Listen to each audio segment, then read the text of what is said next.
Hey everyone. So for the record, it is 5 a.m. Central Standard Time on September 16, ostensibly 2020. I know it's been a while since I've made much of anything. I do try to let you guys know, that I'm always working away, usually through posts on the channel. But I have been, and I'm gonna share a little bit about what I've been doing and what kind of results it's producing. And then I want to talk to you a bit about kind of a mixed bag of things, mostly having to do with prophecy, geography, basically taking a lot of things that we've sort of been raised and indoctrinated to view as very distant and very removed from us. For anybody who's, let's say, gotten at least a pretty good amount of the way into the examination of, let's say, mainstream accepted history, when overlaid onto Bible prophecy and Bible timeline, Bible events, peoples. You should have noticed that there, in order to overlay what is currently accepted as mainstream history, geography, peoples, and so on, that it's very strained to do that.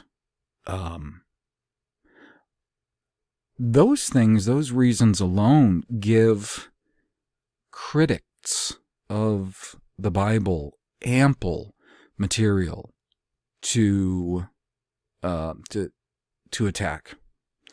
It gives them an army of straw men to go after. And if we don't understand that there's a clear difference between what the Bible is telling us as far as history, peoples, and geography, and we don't extricate ourselves from modern accepted history, which the evidence for a great deal of this is so bad, weak, spurious in many cases, then we're going to fall victim to people who are very sophisticated, who may know this contrived system of history, geography, and peoples very well. It would be like trying to argue doctrine against somebody who was extremely well versed in modern accepted Protestant evangelical systematic theology and hermeneutics. You see, it'd be like debating a James White if you weren't equipped with the knowledge and understanding of why his presuppositions are either wrong or simply don't have the body of strong evidence which he would make you believe he has. Now, I don't know if that's James White or James Weiss. But that's for another time. So let me start with the book. I've been talking about the book for a long time, and I've been working on the book for a long time. It is a mammoth project. It's not simply about taking an accepted Bible translation or many and finding the most suitable passages and translations and so forth, and comparing them and making cases. You can't do that. When it comes to geography as well as history, when we're talking about the Bible, when it comes to any subject, okay, we can talk about the subject of systematic theology as well. You can't really hope that you're going to make a case that is rock solid, concrete stuff that, let's say, a very competent sophist,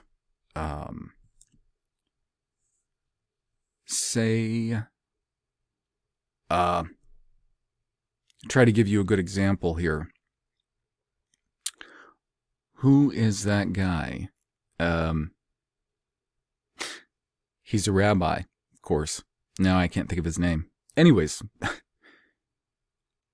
if you're not making a case from the language down at its roots, if you're not digging down to that ground level and you're not understanding the whys and the hows, if you don't have an intimate relationship with the nuts and bolts of the language and how it's used and how it's been misused by the Masoretes and all the rabbis before and since, then you can still make a case for an alternative geography. But the problem is, somebody's going to come along who is very skilled in the current accepted mainstream system of Masoretic and the current accepted mainstream system of history and geography, let's say, as it's been mostly handed down from very spurious sources like Josephus, for instance. And they're just going to start hammering away at these points you're making if you don't know all of them in the most primal,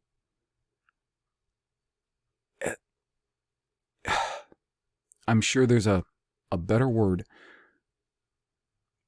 sort of I said intimate.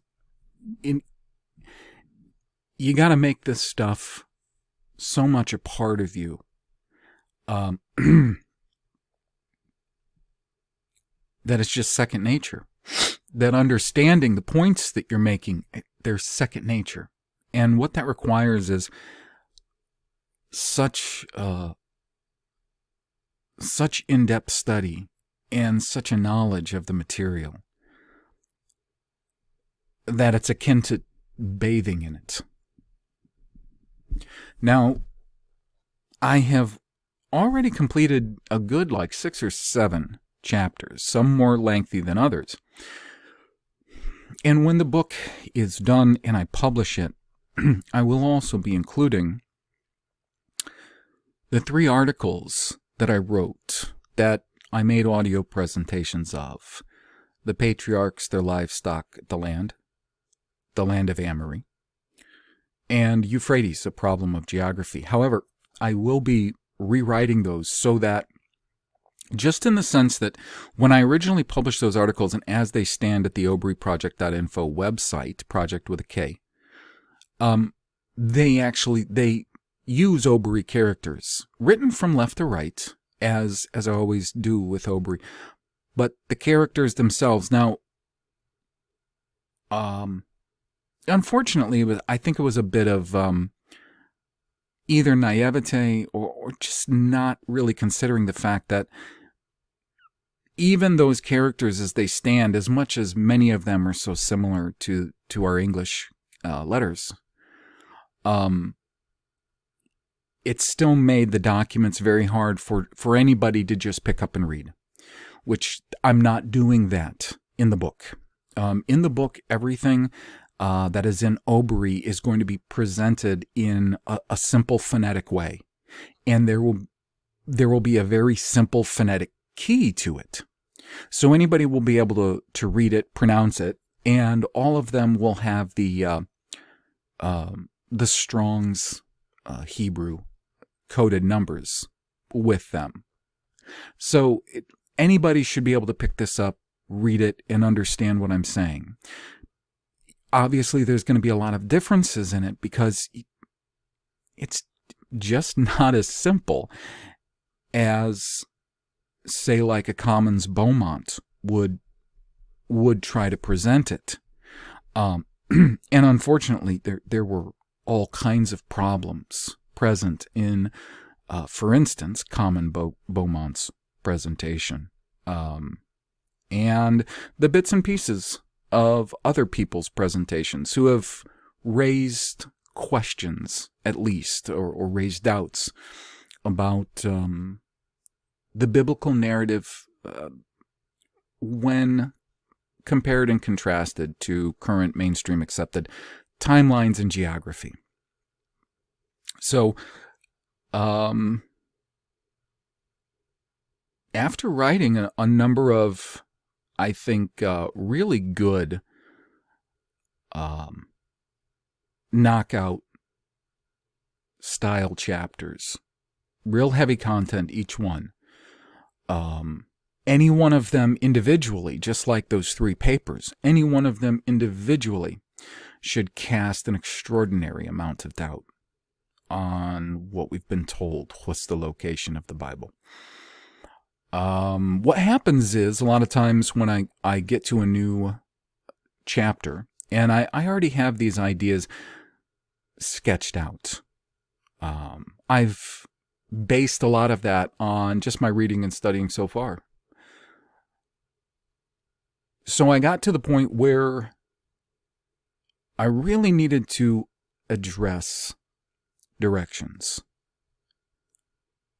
And first off, the difference in the way that we look at directions today, our perceptions of directions today, versus what the Bible, I guess maybe it's fair to say, the Bible's perceptions of directions, and it's not the same. You see, one of the problems, I'm just going to give you one, and leave the rest. But here's a good example, okay? And this is required, by the way, because there's so many factors. First off, there's somewhere in the neighborhood of, I'll bring this document up, okay? There's somewhere in the neighborhood, let's just talk about raw words that are translated as one of the cardinal directions, okay? So we'll say north. If you see the word north in the Bible, it could be coming from the word Mizrim, not to be mistaken with Mitzrim, Mizrim, or Tzipun, or Tzpuni. It's mostly always going to be Tzpun or Tzpuni, okay? But what I'm saying is those 3 words are translated as north. If you see east in the Bible, that could be from one of a number of words. It could be from the word harasut, Mutza, Mazra, usually with Eshamash, Eshamash being the sun. Mazra, Eshamash, or just Mazra by itself, and sometimes Zera, Eshamash. It's a descriptive. Zera, meaning like a spreading over, okay, or spreading of. There's Kadim, Kadem, Kadme, Kadmun, or Kadmani. All those different words, those are different listings in Strong's, all translated as east. South, you would have Derum, Hadar, Yam, which is kind of crazy, but Yam. The reason being, Yam is the word for sea, and it's often also translated as west. Yamin or Midbar. Now, Yamin is an interesting one too, because that's actually the right hand. And the assumption that comes along with that is that it would just be a given that facing forward would be to face east. However, that needs to be proved, that assumption. To be quite honest with you, there are passages where words like to ascend, something like ol, to ascend, or a form of ole, sometimes is actually referring to going northward. And sometimes words like rad roots, or yirad, urad, narad, are used when I know for a fact that someone is going southward. Now, if that's the case, and that's the typical orientation, because let's be honest, that's exactly the way we still think about it. If we were to look at a map, we would consider, straight ahead of us, or up north and down south. So from that orientation or that perspective, the right hand would be east, not south. So that's something that has to be proven. Then also the word midbar, which is actually the wilderness, but it's translated as south one time just because it happened to work for these people's narrative. That's why they did that. There's Negeb.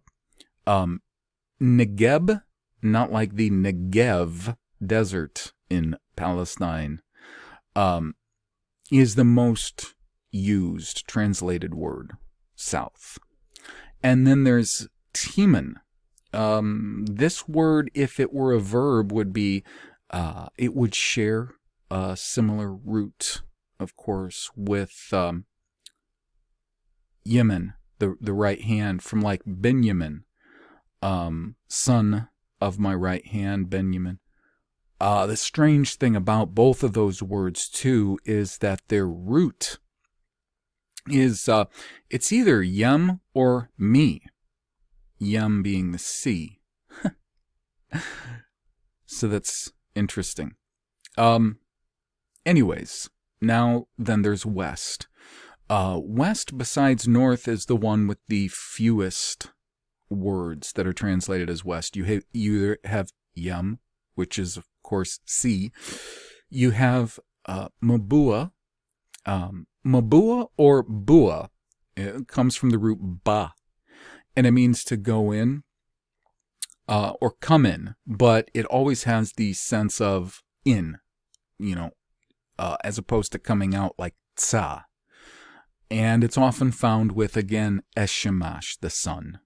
Or then there's Ma'orib, and it's got a triglyph root, orib, which is most often translated as evening. We'll first see it in Genesis 1, the evening and the morning. Orab u bakr, the evening and the morning. So that's a big set of words that first off have to be understood as far as what they're describing. And also they have to be proven.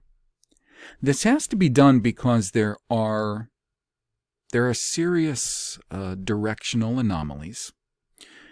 And again, there is a perspective problem between the way that the Israelite of that time would understand these things based on the way that Yahweh intended them to be understood and why he designed this language as he did and implemented it and kept it alive for so many millennia as he did.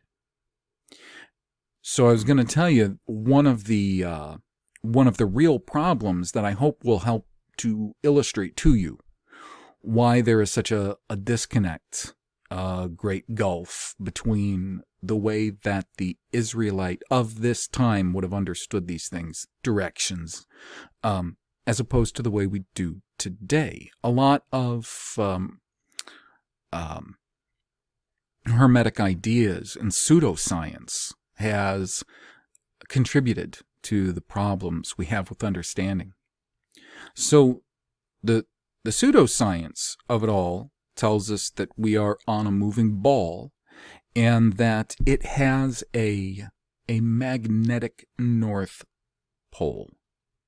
Now, whether you want to believe that or not is irrelevant right now as far as directions, okay? You can believe in that, the spinning ball, or you can believe in the flat model. Either way doesn't matter concerning what I'm going to tell you as far as direction or understanding it, okay? So the way that we understand north today is we either have our magnetic north or true north, and they're somewhat near, but both of them point to about the middle of, whether it's magnetic or geographical, the middle top of a globe. Now, on a flat model, it would be, again, the middle center. Geographically, middle center would be true, and middle center magnetically would be the magnetic North Pole on either model. But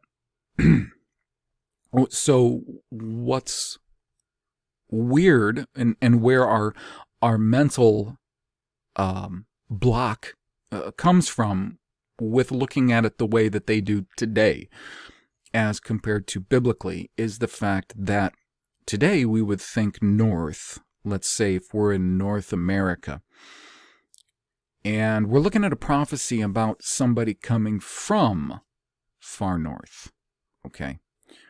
Well, in North America, all we have is Canada to the north of us, and then, of course, the cold waters of the North Sea, which they tell us are mostly frozen and innavigable, which I've been actually reading through a book on that, the Annian Seaway theory. It's totally controlled opposition, but it was written quite a long time ago, and there are good extracts to have from it because I believe that was one of the most used seaways always. I don't want to say up until a few hundred years ago, though I don't know if it got colder or less navigable, but in general, it had been a highly used seaway. And let's be honest, what do we all know about the North? Not a lot. It seems like, especially since flat Earth theory was heavily pushed, we know more about the South than the North. Honestly, the North is still so obscure to us. But so we would kind of stop there. We would consider either geographic or magnetic north as our stopper. So if we saw a prophecy about somebody coming from the far north, we're going to immediately think, well, he couldn't be talking to not in Bible perspective, because in Bible perspective, a direction, it doesn't stop at a pole that man has dictated is the stopping point. It's simply, imagine it as an arrow in a direction. Okay, so no matter if you like the ball concept or the flat concept, you put yourself in North America, you put yourself anywhere. And Tsepun being the only direction fitting for north, and there's ample evidence for why it would be north, straight up, okay, straight up towards the center. But it doesn't stop there. You understand? If you look at a flat map, which I have one in Maps. I didn't figure that I would use this or I would have it ready, but I have one in here. As a matter of fact, I have one of Mercator's old maps, so-called North Pole maps, and I'll just open it because this isn't just an audio. I'm making it with video too, but nobody has to watch it. I'm going to try to be descriptive enough. So, okay, over here to the upper left is the North America landmass area, okay? So let's say we're here in the North American landmass area, and north is straight towards the center here, okay? So if we go straight towards the center and just keep that arrow going, just keep it going. You don't stop there at the center. Just keep it going. If it's far north, you just keep it going. And what you end up hitting is you end up hitting areas, parts of Northern Asia, okay? So the areas of Russia, Finland, Norway, and down into Europe. And as a matter of fact, if we were on the west coast of North America and you went straight across, you would be all in this area of Northern Europe and Scandinavia. That would just be a straight shot across, is what I'm saying. So that's one of the problems. It's one of the gaps between what we perceive as directions and what the Bible's actually telling us. So that's where I'm at the book. And I'm really hoping that this chapter on directions and all of the extra work that I have to do in order to write it and to absolutely understand it on the most basic level won't take terribly too much longer. One of the things that's helping tremendously, and this is a document that I not completed, but got to a very good, workable point just recently. I've spent a great deal of time now on this. This is actually a table of Oberi simple biglyph roots. It is extremely valuable for study. Now, it's not done because there are various notes that I'll be making on these different entries, and then to the very right of this table, I will be breaking down the individual glyphs and how they act together as a pair. Now, the real value in this is that I have gathered so far, and you got to figure I've got 8,700 plus entries I'm working with. So I may have missed some. But what I've done is I've gathered so far all of the entries from Strong's, no matter how they're presented, that in the text, it is provable that they are a certain simple biglyph root. I'll give you an example, like Strong's H1854 is listed as Dakak, and you can find it clearly as just the simple biglyph duck, DQ, duck.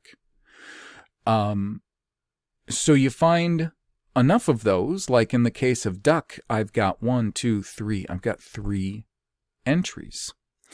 I give the Masoretic appearance of that entry, I give the phonetic pronunciation of the Oberi, I give the Strong's number, so it can be double-clicked, copy-pasted into whatever the software is that you're using for concordance or whatever, and check it out.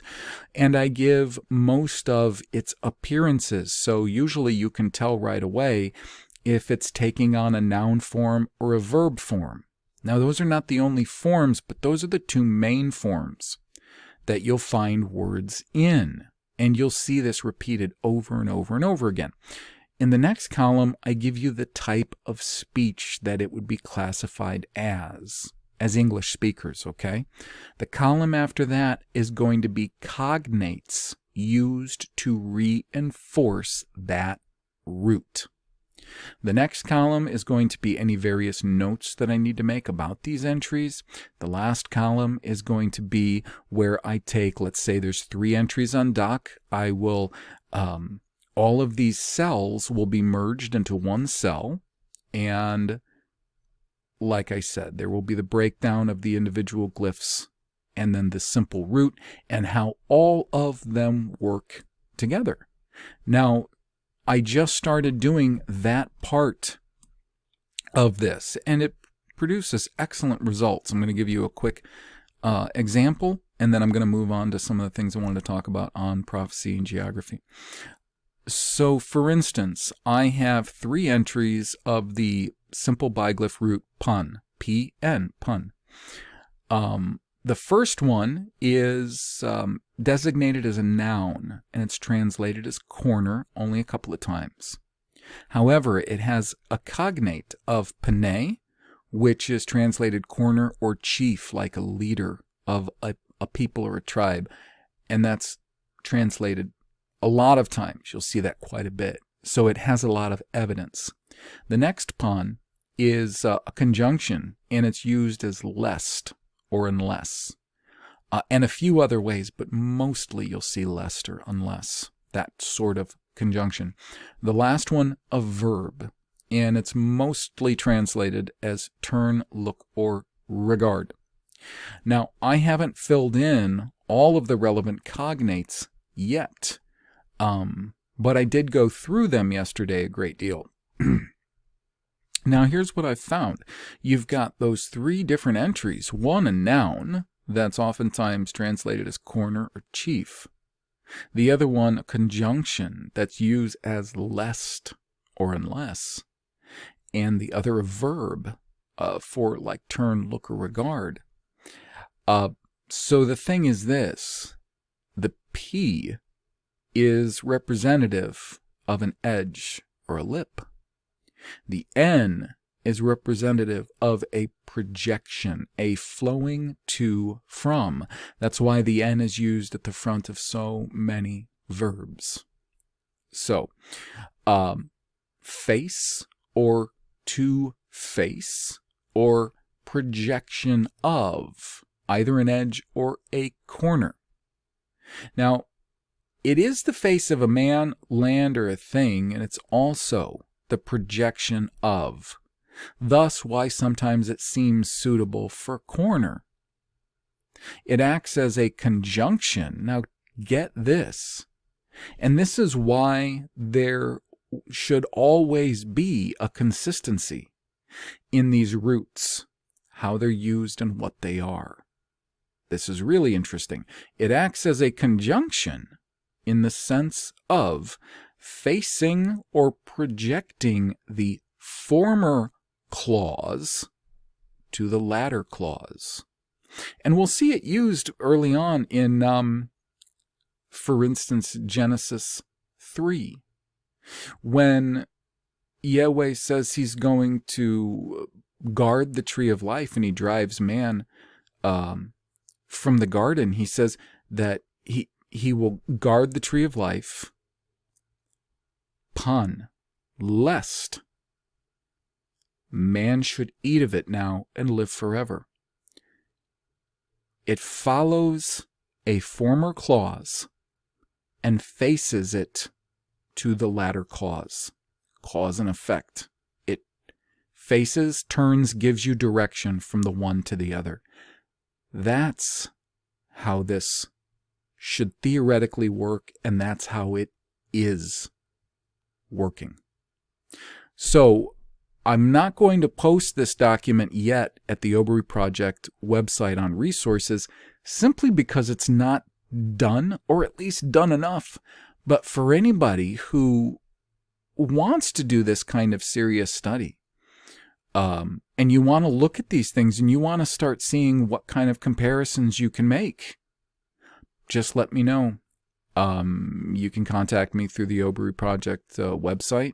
And I always put information on contact, donations, all of that in every description. So you'll be able to find it there. Now, and I'll send you a copy of this. I'll send you a LibreOffice copy. I'll send you a PDF. Whatever document type would work best for you, let me know. LibreOffice, you can import that if you have Microsoft Office. I can send you the LibreOffice file. It'll import it. Okay, so no worries there.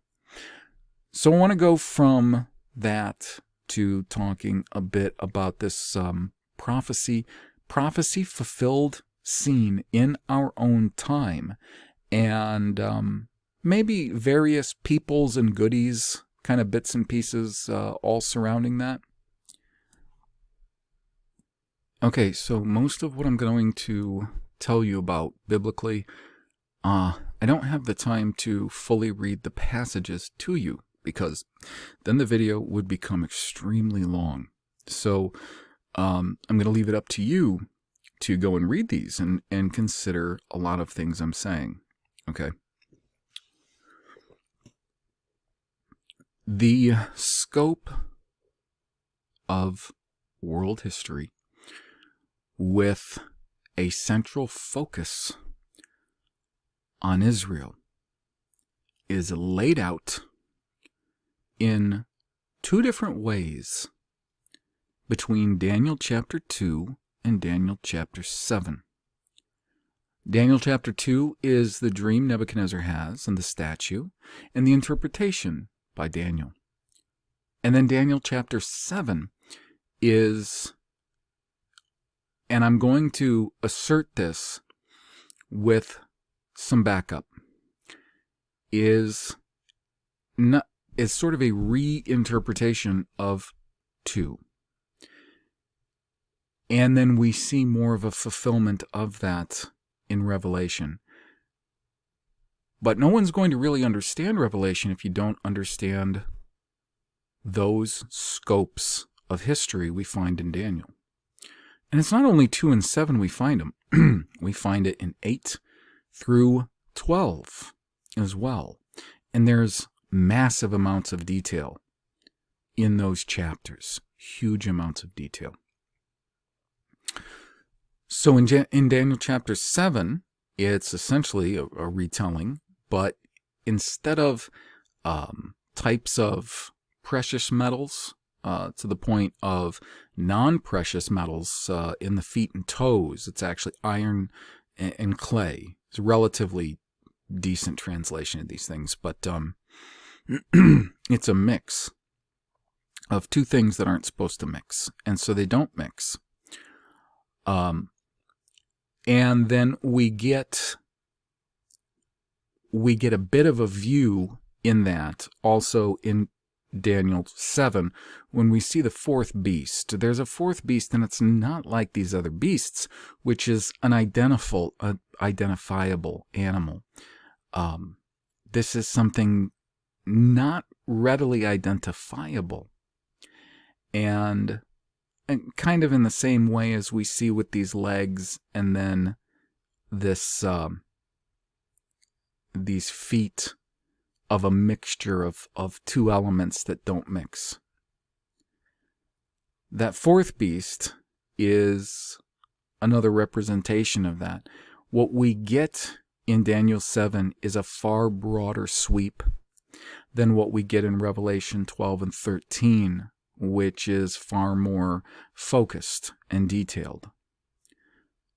But in Daniel chapter 7, that fourth beast, you see it has 10 horns. These 10 horns represent these seats of power. And the way it's described is, he saw these 10 horns. And then as he was looking at the horns, there came up this little horn from among the 10, before whom, this little horn, there were 3 of the former horns uprooted. And then it goes on. Here's, of course, again, the thing is, Daniel chapter 2, verse 4, through Daniel chapter 7, the last verse in 7, all of that is in Aramaic, not Obri, or Arami, not Obri. Now, the screwed up thing about this is that as far as biblical Arami goes, biblical Arami is represented with the Hebrew character, the Jewbrew character, and so it's not even represented in what we know of as Aramaic characters today. So our lexicography and what we have to pull from and compare is something that we would have to go more to rabbinic writings to see how they use Aramaic, because that's what they always used in their writings before they started using standard Hebrew as a standard. The reason for that is because these people, known as Jews, are they're a mishmash. They're a mishmash of Canim or Kenites, the tribe descendants of Cain, and Edomites, Edomi, descendants of Esau, Edom, and Moab and Ammon, along with the Sepharuim, where they get Sephardic from, and also the Babli, people from Babel, people from Olam, so on and so forth. All of this is relayed in 2 Kings 17, where the big move came in, where they started moving all of these various peoples in, and how they adopted the laws of Yahweh so that they'd stop being killed, because he was sending beasts to kill these people because they weren't keeping his laws in his land. And what they did was they turned that into a religion that combined all of their despicable and pagan ways with his word and his law. And they started claiming him as their Elohim, their God, from that time forward. This was, of course, the big problem that Ezra and Nehemiah encountered with them when they came back to rebuild Jerusalem and the temple, because they wanted to say that they wanted to do it too, because their Elohim was our Elohim, and we had to tell them, but no, it is not for you to do these things. You're not appointed. You're not part of the holy seed. And yes, that term is used in Nehemiah. So, anyways, you get down over the years quite a long ways. And we have this people who come up amongst these horns that exist on this fourth beast. Now, what we've been told, no matter if you're being told this by the futuristic school of prophecy, the preteristic, and so on and so forth, all of their explanations for this are either so weak, with no real evidence, or say the strongest one out there is still the historicist perspective, in which they would say that all of this, of course, revolves around the Catholic Church and Protestant Christianity and blah, blah, blah, and that the horns are actually these Germanic tribes, and that they were having wars with ancient Rome, and then when the papacy took power, they destroyed these 3 tribes, the Vandals and the Ostrogoths, and so on. Okay, that's the strongest one that any of them have. And again, their proof is spurious at best. They all still argue so much over details because there's not much at all. However, there is an interpretation of that not only is within our own time, involving history, that at least the structure thereof is attainable and has a great deal of evidence for. Now,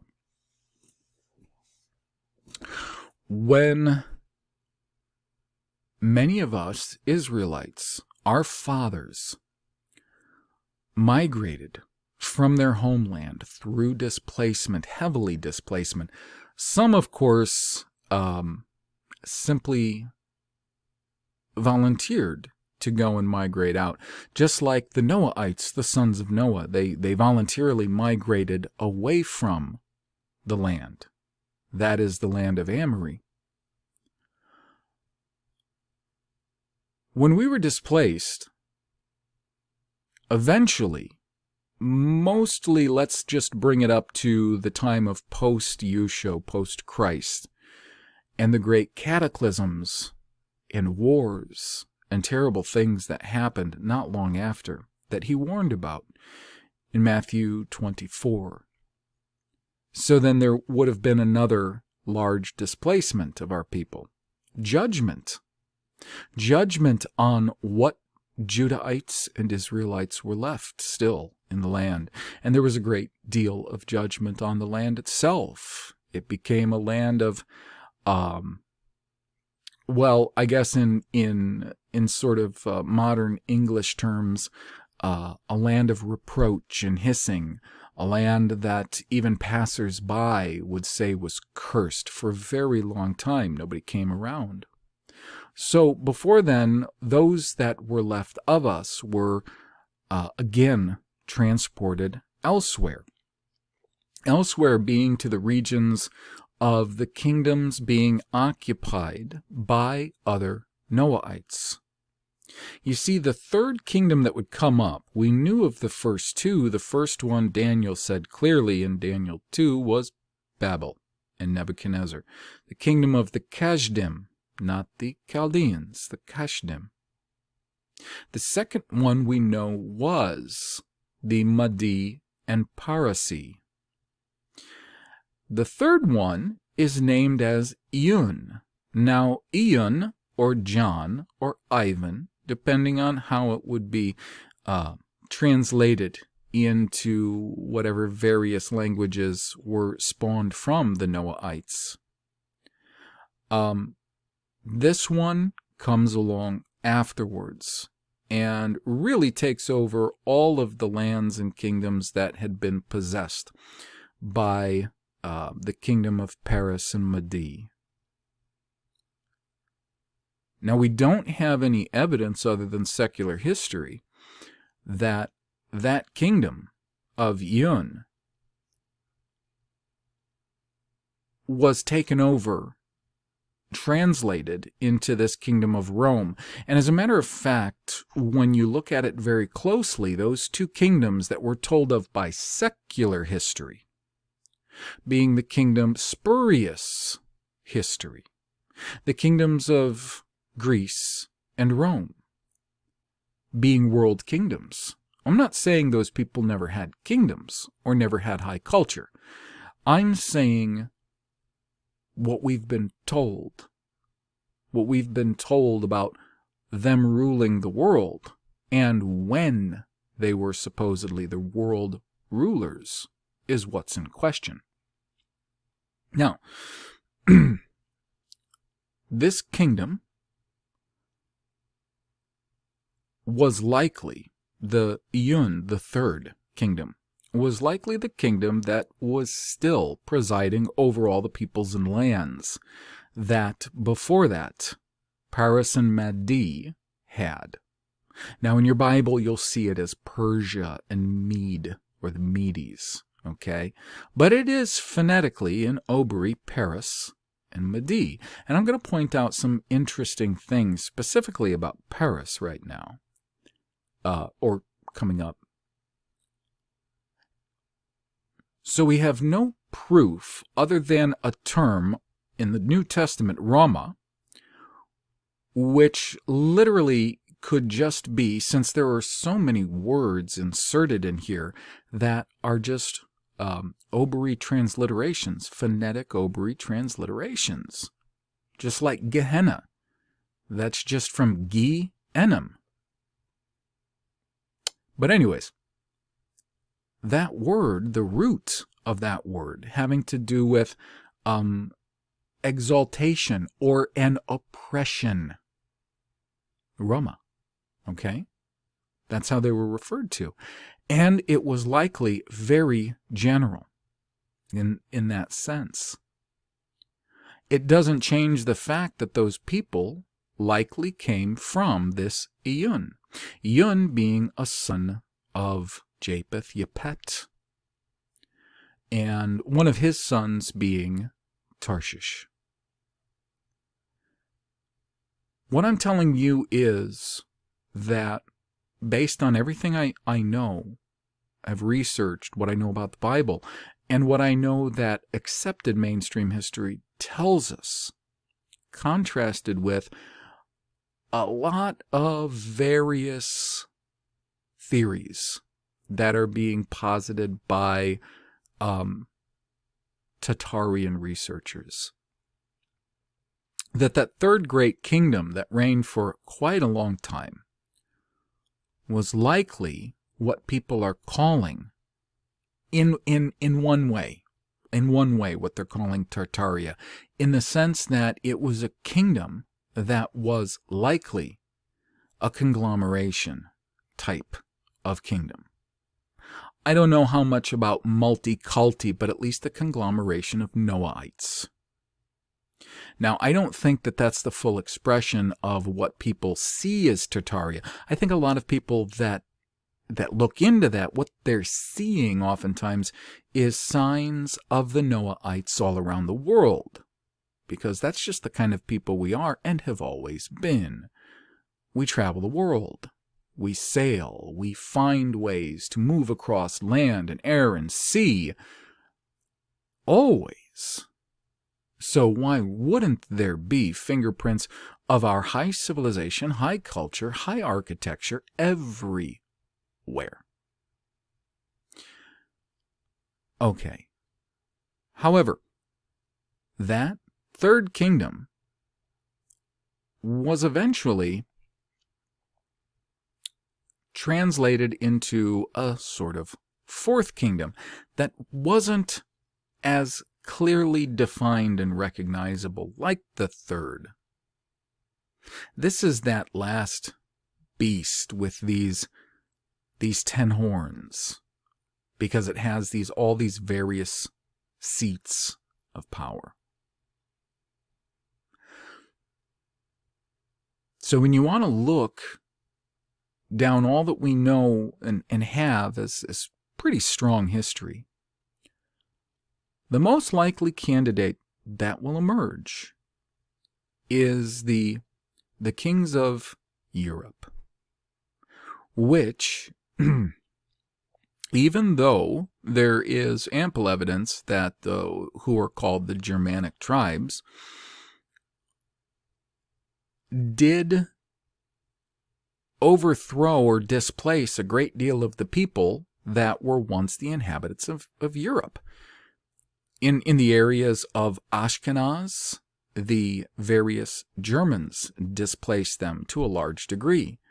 However, I believe their kings and royalty held sway and power over them for a long time. They did this through the same kind of methods that the Jews are using to this day and have for a few centuries, of bringing in various different kinds of peoples to often oppress us.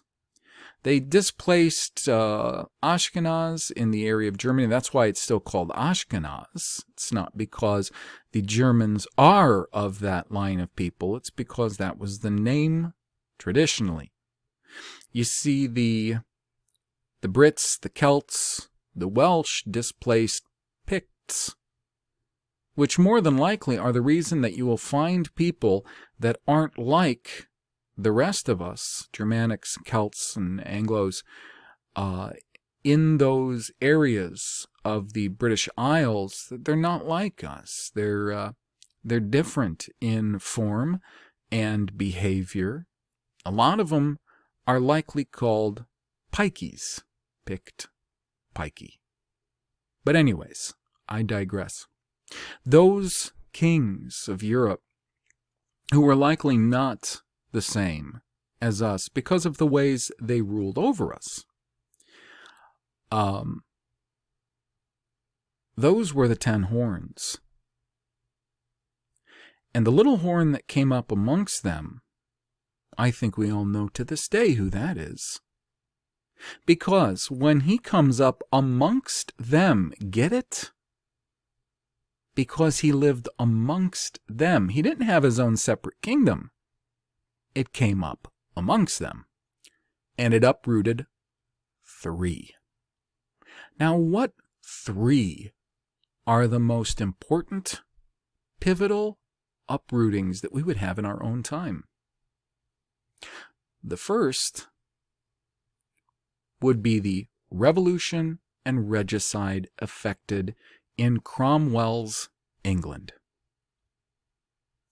You see, the Jews, through Manasseh ben Israel and other powerful political rabbis, bankers, financiers, financed Cromwell and the Puritans, which the Puritans were nothing but absolute Shabbos Goy Jewish proselytes. Cromwell, I don't even believe, was white. He was probably one of these people that call them dark nobility. Some people have accused him of being a mulatto. You look at his death mask, and he certainly doesn't look like a Germanic. Likely, whatever the black nobility was, or Pictish, or something, Cromwell and his Puritans affected not only the regicide of who was currently the authentic reigning monarch, who had a claim to the throne, but afterwards and during, fomented and carried out the bloodiest civil war in English history. So what happens? Tons and tons of English die. And those seats of influence and power are replaced with their people, the Jew, the so-called Jew. And then afterwards, they went about massacres amongst the Celts. Okay, that's Horn 1. Horn 2, the late 1700s, France, Louis XVI, regicide.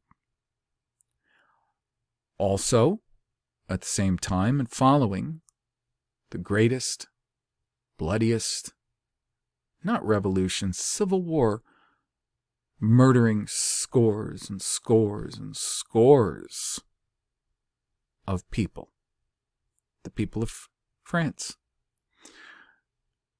And their system, you see, the system of intelligentsia, people of influence and rule, entirely changed in that so-called revolution.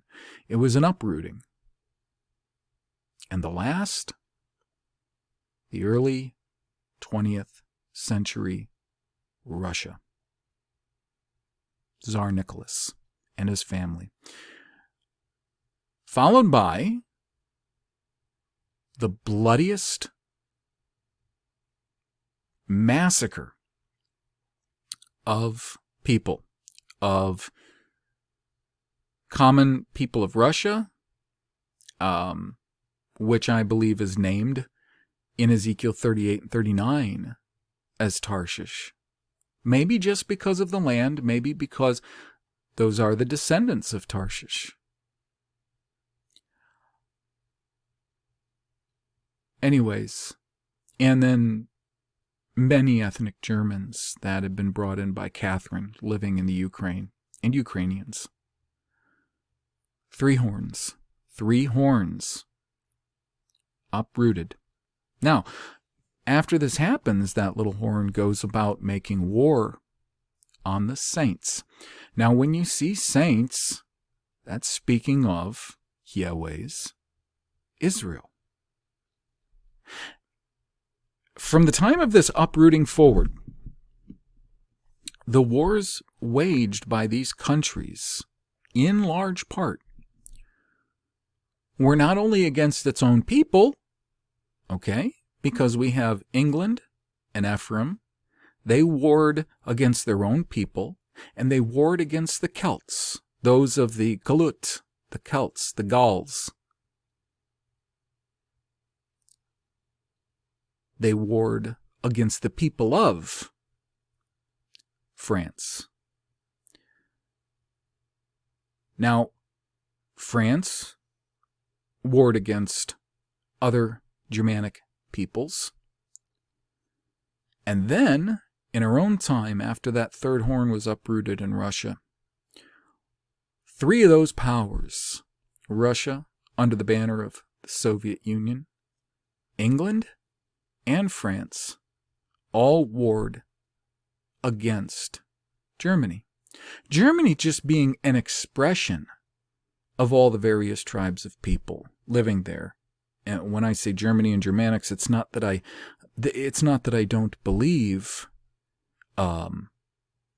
that the Danes are Danites, or that the Dutch are a Germanic tribe, Dutch and Deutsch, or that the English are the Ephraimites, or that the Celts are the Manassites, Manasseh. And there's reasons for this. I'm not just pulling this out of the air, okay? One of the reasons that I believe that the Celts are heavily Menashites is, first off, they share a close relationship in culture and physicality and people type as the English, but they're not as numerous and populous, or spread their influence as much. However, they, with their very small numbers, or much smaller, of course, than Ephraim or England, were still extremely effective warriors. Now, we'll see this exact same thing if we just pay attention in the Bible. It was the same thing between Ephraim and Manasseh, and specifically who? The sub-tribe of Manasseh coming from the family Machir, the Machir. And I posit to you that that is why we get so many names from the Scots and Irish. Mech.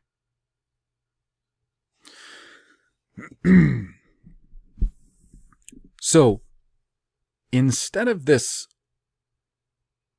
extremely important prophecy from Daniel 7, Daniel 2 and 7, and then more detailed portions of it in Revelation 12 and 13, instead of it being in this far distant past we're so disconnected from, with such little solid material for, we've seen it happen in our own time. The last 500 years of history are relatively solid. There's been a lot that has been, of course, fooled with. You know, the Jew has hidden himself. They have very much done a lot of work to disconnect all of these events from what they really are and who they were really against.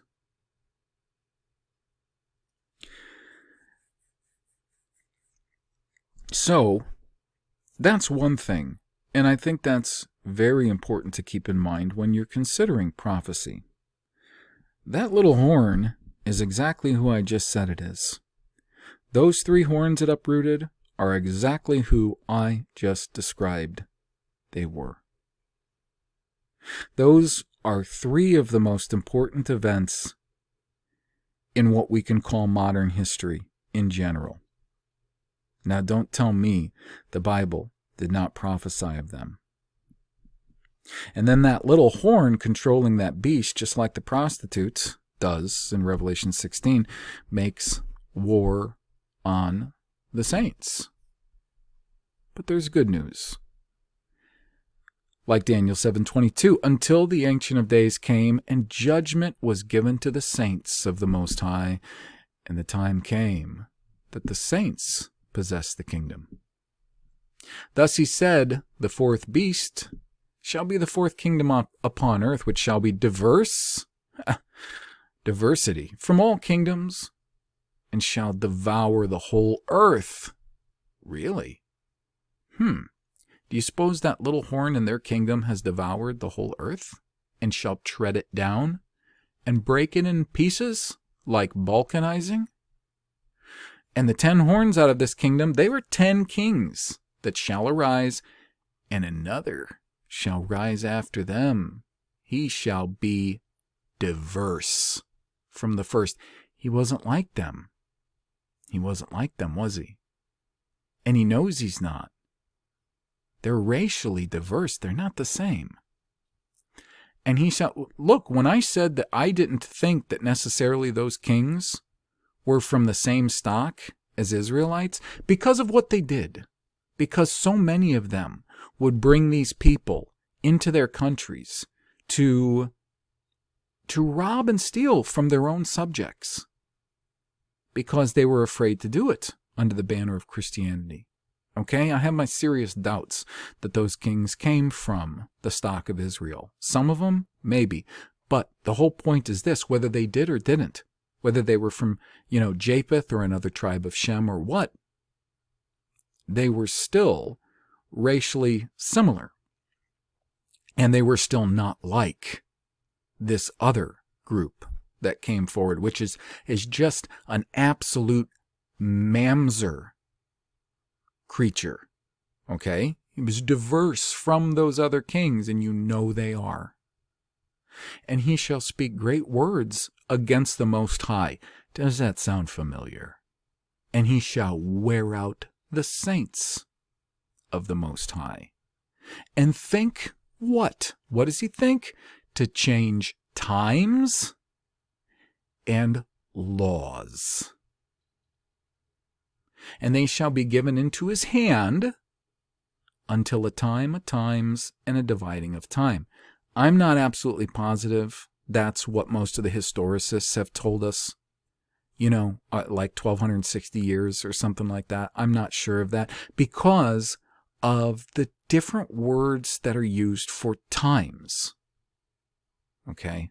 So I'm not sure about that yet, but it would be for a long period of time. But the judgment shall sit, and they shall take away his dominion, to consume and destroy it until the end. And the kingdom and dominion and the greatness of the kingdom under the whole heaven shall be given to the people of the saints of the Most High, whose kingdom is an everlasting kingdom, and all dominions shall serve and obey him. Now you check that with Ezekiel 38 and 39, and after this incidence of Gog, which means the top, of the land of Magog. So they come from the land of Magog, Magog being another son of Japheth. That they would bring all these peoples to surround the saints. And that it would be a situation, this was after we were back in the land that the Bible took place in, living in a civilization of unwalled villages. And you know that's not Palestine. And they would surround us. And there would be an event that would be so decisive, and catastrophic, carried out by the hand of Yahweh himself. That he says, never again will my people turn from me from that point forward.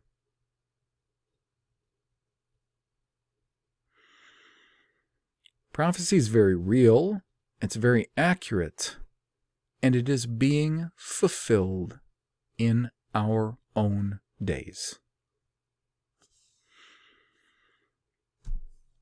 Now, this may be how clear and how stark these things are, may be the reason that some of these extreme historical revisionists like Fomenko and people along those lines are really just trying to take a wrecking ball to all history, as opposed to the things about history that they should be taking a wrecking ball to. This is why the biggest names out there are not only not naming the Jew as the one who has been fooling around with the records, limiting what gets printed, burning down libraries, buying up all the publishers, controlling the narrative entirely. These people who say they're giving you truth, they're not naming them.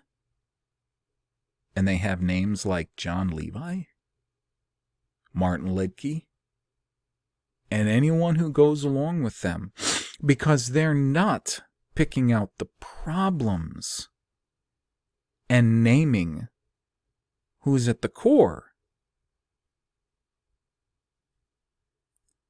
That's the problem with the extreme historical revisionist.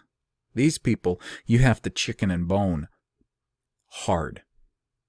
Very, very cautiously and watchfully. Now, there was just a couple of things I was going to mention because it is interesting. And these aren't absolutely solid, but they're just some things to chew on, okay? Now, Paris. I've told you, this is the name that they always want to translate as Persia and then try to say that that's the Iranians, okay? Now, I'm not going to say that the Iranians don't possibly have Caucasian blood in them, or various Indians don't. Like I told you, the Noahites have been traveling the world from not long after the flood thereof of Noah. And even before. So of course they've been around. And we know for a fact that a lot of our people have mixed heavily with other peoples.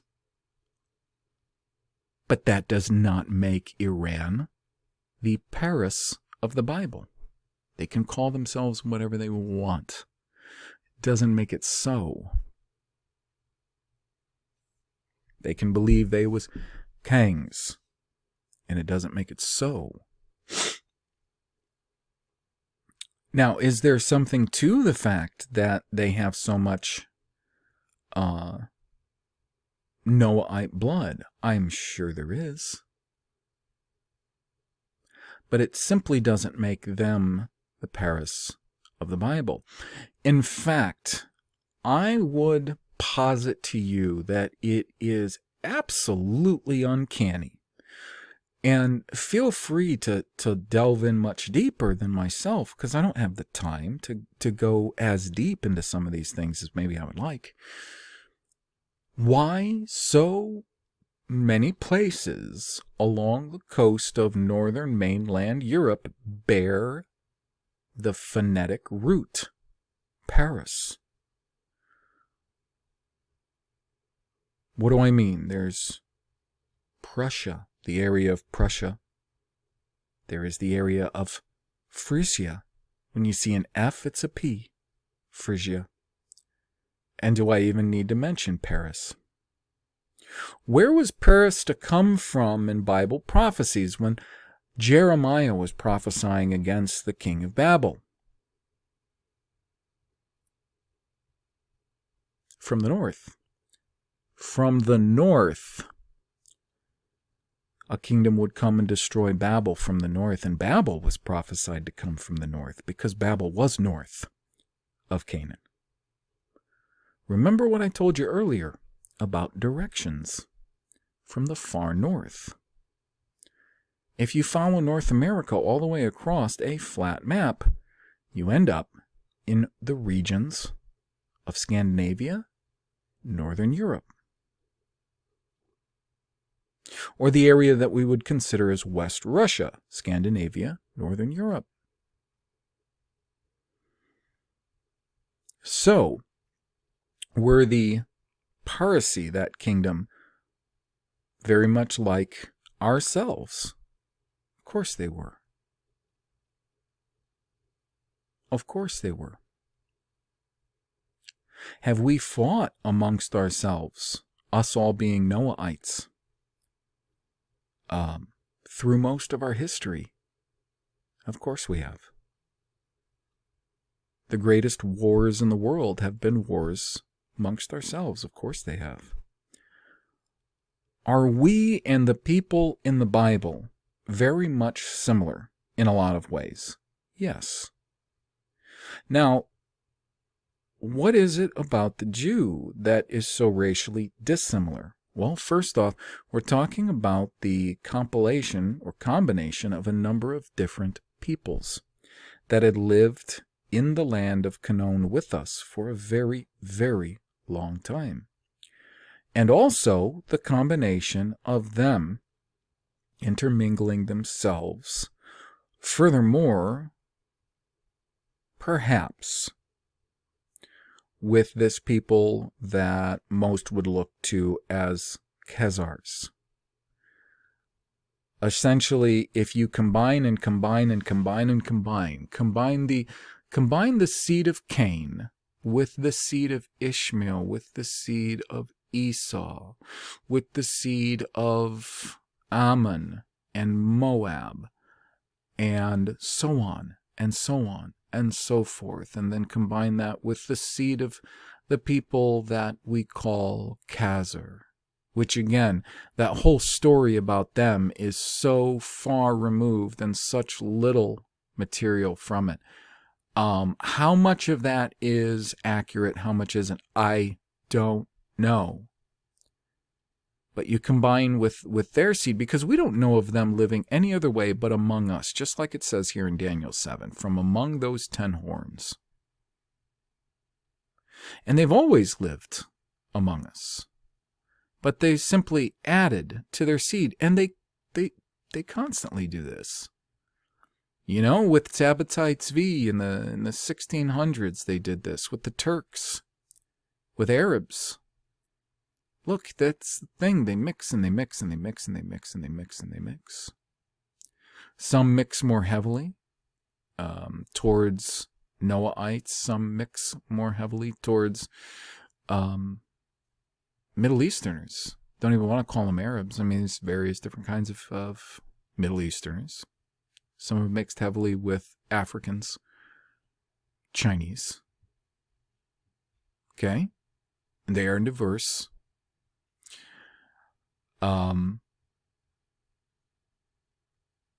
So finally they mixed with what we would refer to as the Khazars, and became solidified through their, don't give them all the credit either. Yes, they have been far more tribal than we have for a long time, and they've engendered too much individuality in us. Individuality that's very destructive to us. But there is a reason that these things happen and why they've gained so much power and control. It's because Yahweh's given that to them. These things aren't happening, on his watch. He's given that to them for a reason. For us. For strengthening and perfecting and refining us. And if that involves persecution, then it does. He told us what would happen if we did not keep his law.